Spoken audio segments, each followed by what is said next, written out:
Again with another past board exam problem. This is in the subject electrical engineering. So this is the problem.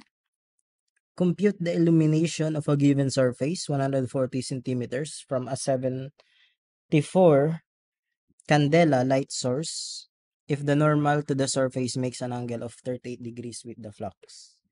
So, to solve this problem, as you can see, drawing ko na siya. So, to solve this problem, remember the formula for the illumination.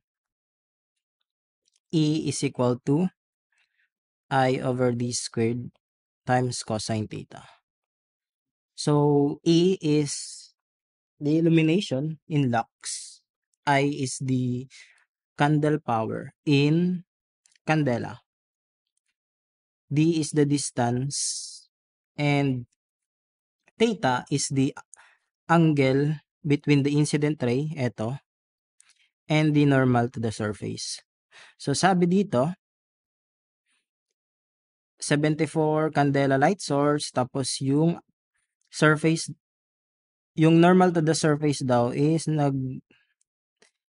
make ng angle of 38 degrees with the flux. Ito yun. So, using the formula, dali lang to, direct substitution lang.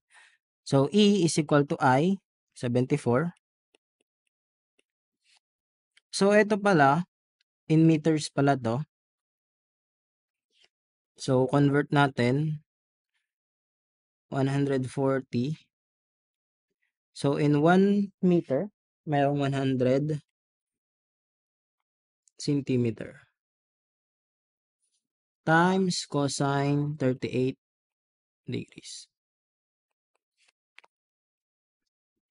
So, using a calculator, 74 over 140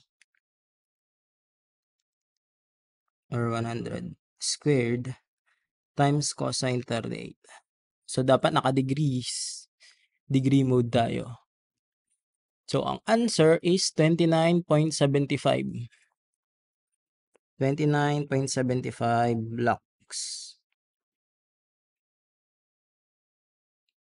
So, yung answer is approximately 29.8 lux. Ito, letter D. So, that's all for this video, guys. Yun, madali lang to na problem.